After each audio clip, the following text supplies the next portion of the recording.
Bem, vamos às variedades mencionadas no bloco anterior. Variedade de texto e adequação da linguagem. Veja, existe a função emotiva, existe a função conativa ou apelativa, existe a função referencial, enfim, existem as funções de linguagem, poética, metalinguística. Isso é importante que você tenha na mente para saber se posicionar com o quê? Veja, existem elementos da comunicação. Eu sou o emissor, você é o receptor. E vamos supor que algo vai ser a referência nessa comunicação que vai existir na hora da prova, que é você se dirigindo ao seu avaliador. Encare dessa maneira. A estrutura dialógica na redação é: você é emissor, o seu leitor é o seu avaliador, obviamente. E o tema é a referenciação. Você quer dar destaque ao emissor, que é você tem a função emotiva.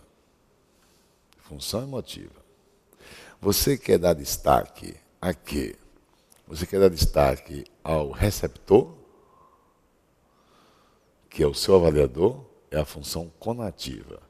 Ou você quer dar destaque a quem? A própria mensagem, que é o tema proposto. Aí, meu patrão. Aí, minha patroa. Você tem a função referencial. É muito importante que você saiba, justamente, diferenciar o papel de cada função de linguagem. Entendeu, senhora? Entendeu, senhor? Pois bem, a função emotiva dá destaque ao emissor. Você quer estar em destaque no seu texto? Claro que não. Então, o seu texto não pode ser emotivo. Você quer dar destaque ao seu avaliador ou receptor? A função será conativa ou apelativa. Eu acho que não é interessante, lógico. Mas você quer dar destaque à mensagem? Então a função é referencial. E isso é interessante. Vamos a ela, função referencial. Função referencial, basta você ter o uso da terceira pessoa, que a função vai ser referencial. Uso da terceira pessoa. Ok? Então, quem vai estar em evidência, olha o que eu pus, elementos em evidência, é o referente, que é a mensagem, que é o tema. A finalidade ou conteúdo da função referencial é justamente o quê? Objetividade na mensagem, emprego de fatos, você consegue isso. Emprego de ideias e ações, inclua retirados da legislação brasileira, acrescente ao termo ideias e ações, retirados da legislação brasileira e da sociedade. Ok? É bom você usar como expressão de linguagem a linguagem denotativa, que é o sentido literal. É a significação unívoca. Unívoca. Ok? Não polissêmica. E claro, procure trazer isso através de comprovações, que eu chamo de documentos e relatórios, linguagem científica e jornalística. Agora, se você usar a função emotiva, que é o que você não deve fazer, você vai dar evidência a você na condição de emissor. E aí você alcança a subjetividade. E pelo que nós sabemos, ela não pode ser predominância. Mas eu escrevo aqui nessa tela a lembrança da função emotiva, da subjetividade, porque a conclusão tem que ser predominantemente o quê? Justamente subjetiva. Ok? Então, você pode se utilizar de ferramentas subjetivas, que é o emprego de quê? De adjetivos, sobretudo de adjetivos. Ok? Sentido conotativo, sem abusar, não provoque excessos. Tá? Adjetivos valorativos, é interessante. Entoação de expressividade na estrutura. A função apelativa ou conativa, que dá destaque ao avaliador, é essa que você não deve usar na sua composição textual. Em nenhum momento você deve usar essa função, que seria o emprego de vocativo. Você tem aí o uso de imperativo, pronome de tratamento, ok? Evite usá-la. A função poética também é a função que você deve, claro, não empregá-la na dissertação. Não use. E ela vai, claro, valorizar o sentido figurado. Basicamente é isso. Não deve usar. A plurissignificação, a linguagem hermética, opaca, isso aí você deve evitar conforme está sendo posto aí para você. Tá? A função fática, que é quando você quer garantir a continuação do canal de comunicação, você tem como intenção abrir o canal de comunicação ou manter aberto. Então, quando você, na sociedade, cumprimenta alguém naquele automatismo, bom dia, tudo bem, isso é fático. A função fática, basicamente, se caracteriza pelo não comprometimento do emissor naquilo que expressa. Ok? Naquilo que expressa. Apenas ele quer abrir ou manter aberto o canal de comunicação. Então, se eu disser para você, que bom ver você hoje, isso saindo rotineiramente, hoje é meu aniversário, parabéns. Mas você vê que o parabéns saiu no automatismo. Isso é o quê? Isso é fático. Ok? A função fática é aquela em que você apenas quer abrir, mantenho dizendo isso a você, ou manter aberto o canal de comunicação. Mas você não se compromete com o que diz. Alguns dizem brincando que é fingimento. Não é fingimento. Não é? Você está com a proposta única de quê? De manter aberto o canal. Ela também não é interessante seu uso na dissertação. Na dissertação, você tem que olhar entre as funções de linguagem a função tão somente referencial. Basicamente, seu texto tem que trazer a função referencial. Quem tem que estar em destaque no texto é o texto, é a mensagem que você quer passar. Ok?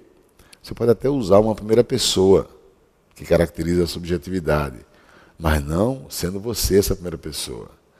Então, imagine você trazendo em seu texto o quê? Uma citação. E nessa citação, entre aspas, tem um eu. A expressão de um eu. Esse eu é você? Não, então é correto. Está claro? Ok? Você chamou a voz de um especialista para o seu texto, e esse fragmento que você selecionou para colocar entre aspas, está expressando uma ideia em primeira pessoa. Mas a primeira pessoa não é você. Então, isso aí é possível. A função metalinguística, essa é interessante você usar. Por que é interessante você usar? Porque aqui você estaria o quê? Retomando uma referenciação, e nessa retomada você começa a expressar o quê? O maior conforto ao seu leitor, que é o seu avaliador. Então, imagine, você vem escrevendo um texto, ó a minha linha, percorrendo a tela. Aí você põe vírgula, ou seja, vírgula, e vai continuar a dizer. Essa segunda parte, após ou seja, estará retomando o que foi dito antes. É nessa retomada que você carrega a sua intenção do que quis e quer apresentar, em termos de quê? Em termos de intenção, quanto à referenciação apresentada antes. Ok? Essa é a ferramenta oportuna, onde você pode, sem dúvida alguma, passar para o avaliador a ideia de que você está preocupado com o seu leitor. Ok? Conforme eu já encontrei em prova pública.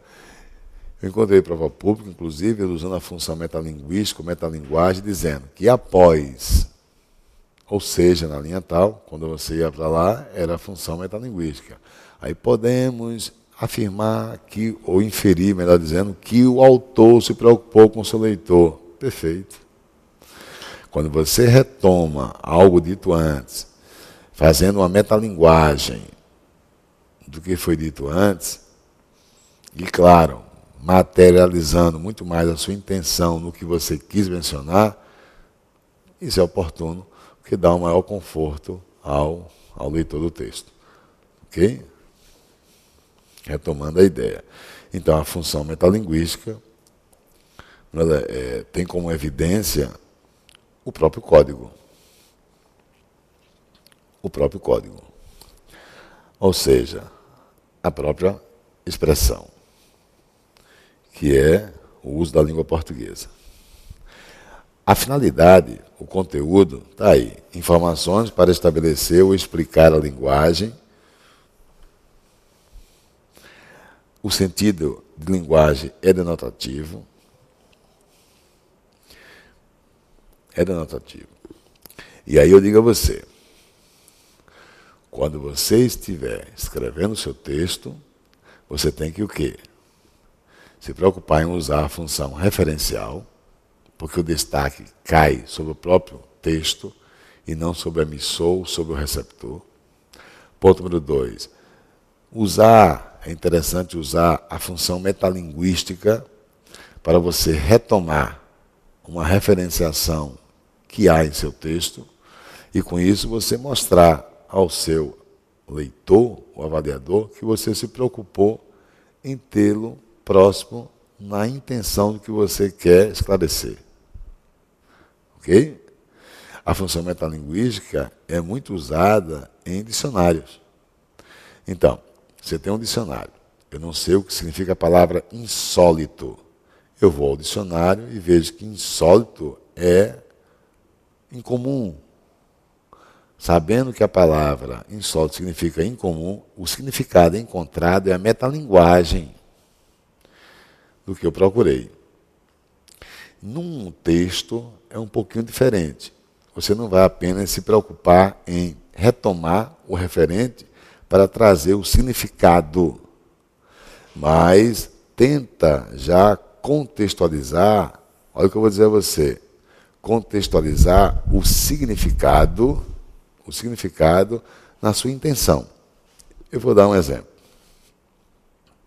para você perceber isso.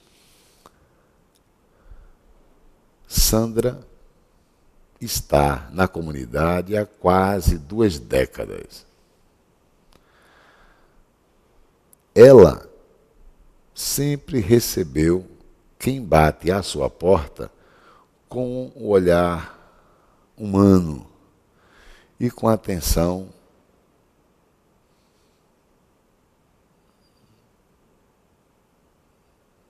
solidária.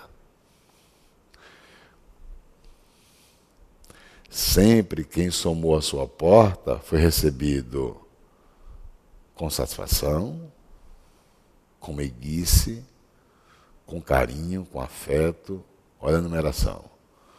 Enfim, com calor humano.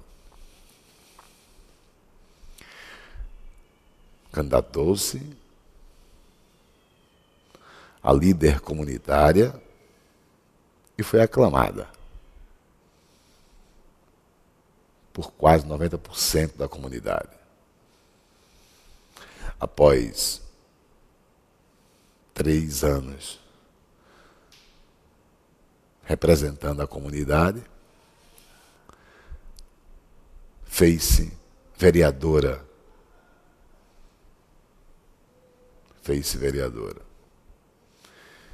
E continua recebendo à porta quem a procura. Ou seja, continua tendo quem a procura. Percebeu que esse, ou seja, retomou? Logo após ou seja, eu tenho algo retomando, né?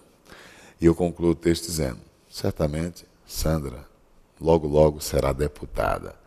Veja, a ideia inicial foi trazer a imagem de uma Sandra meiga, humana, carinhosa. atenta aqui ao semelhante. Mas quando eu coloquei, ou seja, em seguida trouxe que Sandra continua tendo os seus à sua porta, esse tendo já tem um valor subjetivo, já tem um valor, melhor dizendo, dissertativo. Porque quando você disserta, você está no que você declara. A subjetividade está aí. Na dissertação você se engaja, você tem uma intencionalidade. A intencionalidade cai nessa subjetividade sutil com o verbo ter. E em seguida eu digo, logo logo será deputada. Veja, e aí fica, será que ela recebe os seus porque ela é humana?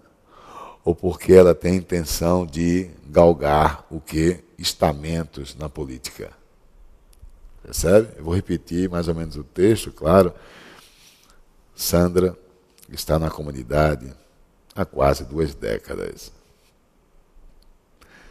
Recebe os que somam à sua porta, com carinho, com amor, com humanidade.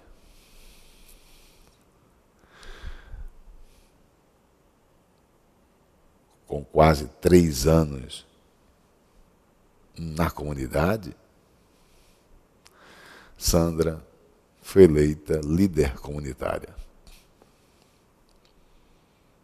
E continuou recebendo quem chegava à sua porta. Certo dia, recebeu 2 rapazes. Embora não os conhecesse, pediu para que entrasse e que, junto aos seus, sentasse à mesa para o almoço, já que chegaram precisamente na hora da principal refeição. Comeram com Sandra e toda a sua família, acolhidos foram e receberam orientações em meio a dificuldades trazidas. Sandra sempre foi meiga e atenciosa com os seus. Os que chegam a ela saem satisfeitos, encorajados, fortalecidos. Se antes frágeis, agora sólidos. Com mais alguns anos, Sandra foi eleita vereadora da comunidade. Com um pouco mais, Sandra, ao receber os seus, ou seja, ao ter os seus à porta,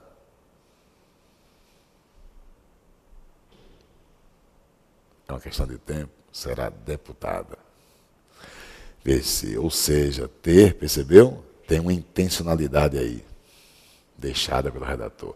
Então, a função metalinguística ou metalinguagem não é apenas, na produção textual, retomar o termo anterior para trazer de maneira diferenciada, de maneira renovada ou reconstruída, um significado de uma referenciação, mas já para contextualizar a própria intenção na dissertação. Ok? Fiquemos com essa função metalinguística como importante. Tá? Agora, o que é que você deve evitar no seu texto? O que é que você deve evitar? Cuidado, características de oralidade, confira. Características de oralidade na linguagem, uso de vocativo, evite. Perda de fonemas, por exemplo, a palavra para, aí você escreve pra.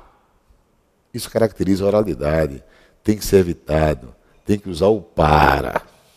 Ok? O uso de verbos no imperativo estão muito mais para a estrutura dialógica oral. Evite.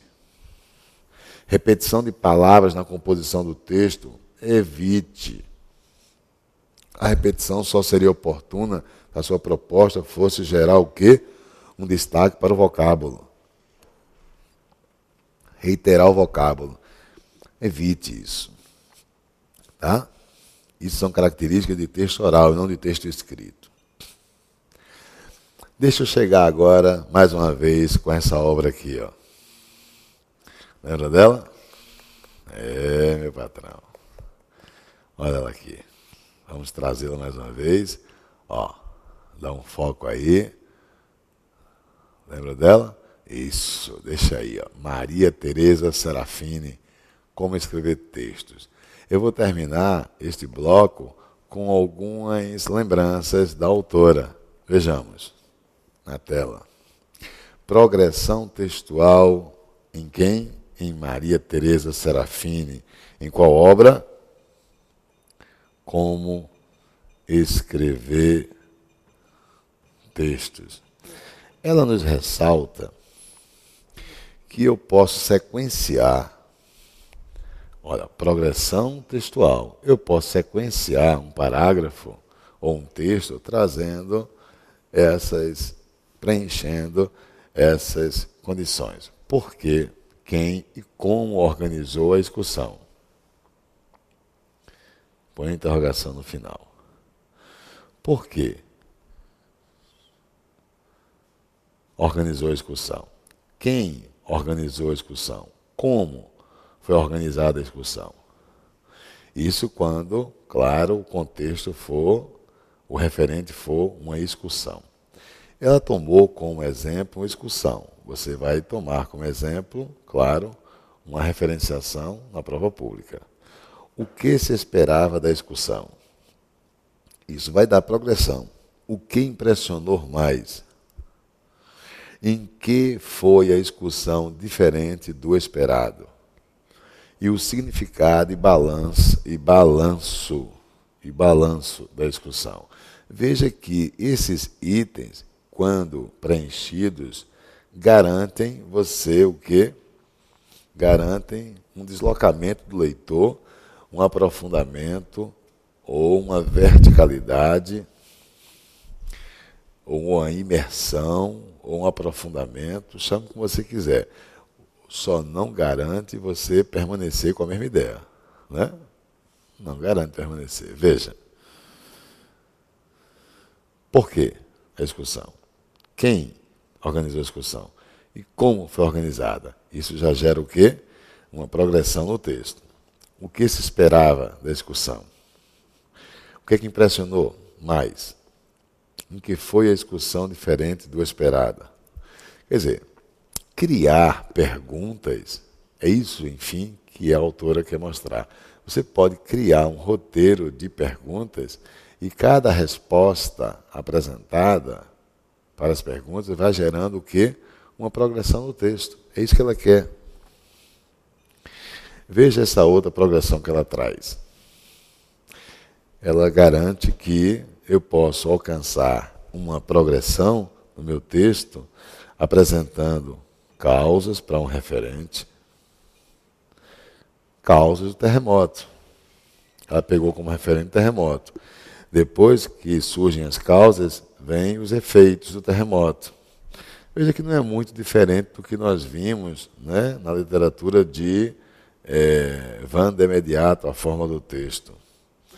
Efeitos do terremoto, danos às pessoas, dano também às coisas. Enfim, causa e consequência. Depois ela pede para que você observe quadro das providências adotadas para resolver a situação dos desabrigados. Então, depois que você apresentou a causa, ou as causas, a consequência ou as consequências, você vem com o quê? Com providências adotadas para resolver a situação. Depois, medidas políticas para atender aos desabrigados. E o texto está andando. Problemas psicológicos daquele que ficou desabrigado. E também escrever um pouco sobre a solidariedade das pessoas num momento como esse, que é terremotos. Quer dizer, a autora está garantindo o quê? Está garantindo uma progressão. É ou não é? Veja mais um tipo de progressão que a autora nos mostra em sua obra Como Escrever Textos, da editora Globo. E foi uma coleção dirigida por Humberto Eco. Viu? É justo pagar os impostos? Pronto, imagine um texto sendo solicitado ao candidato E o contexto é a tributação. É justo pagar os impostos? Não é possível fazer controles válidos. Os sonegadores têm várias possibilidades de enganar o fisco. E os percentuais de impostos são altos demais para quem ganha bem. Quer dizer, se você analisar, claro, você pode fazer progressões não em cima de pontos tão assim, permitam-me, tão comuns, mas você pode criar progressões, meu patrão, se aproveitando do que, no bom sentido, claro, do que a professora Maria Tereza Serafini traz para você, você pensando em quê? Na legislação brasileira. Pense numa linha, num inciso, num parágrafo, e você pode justamente o quê? Trazer progressão ao seu texto, no momento em que você dá um ordenamento à seleção de alíneas, parágrafos, incisos, caputes. É ou não é? Já que é isso que você estuda, qual é o texto que você estuda específico para o que contextualizar os temas trazidos pela comissão? Ok? Aparentemente, você tem um texto comum, mas ele não é um texto que esteja distanciado da legislação brasileira. Um tema como a poluição, tem como encontrar algo sobre a poluição na legislação, então não tem. A tecnologia em seu uso, tem como você trabalhar, né? Até mesmo alternando entre conhecimento de atualidade que você tenha, de nosso mundo, obviamente, e a legislação. Bem, olha a tese. Considero justo pagar os impostos, mas não creio que o percentual deva ser alto para quem ganha bem, só porque não se consegue descobrir os chamados sonegadores fiscais. Imagine essa tese. Bem, apresente, é a minha proposta, apresente um texto argumentativo, formal, ou um argumentativo informal em cima dessa tese. Esse é o meu dever de casa. Tá claro? Esse é o meu dever de casa para você. Tá? Siga esse roteiro. Problema dos impostos no Brasil. Como se calcula os impostos? Sonegadores fiscais. Uso dos impostos para atividades sociais. Conclusão. Siga esse roteiro. É a proposta minha e a proposta de Maria Tereza Serafini. Tá? Um abraço e até a próxima aula.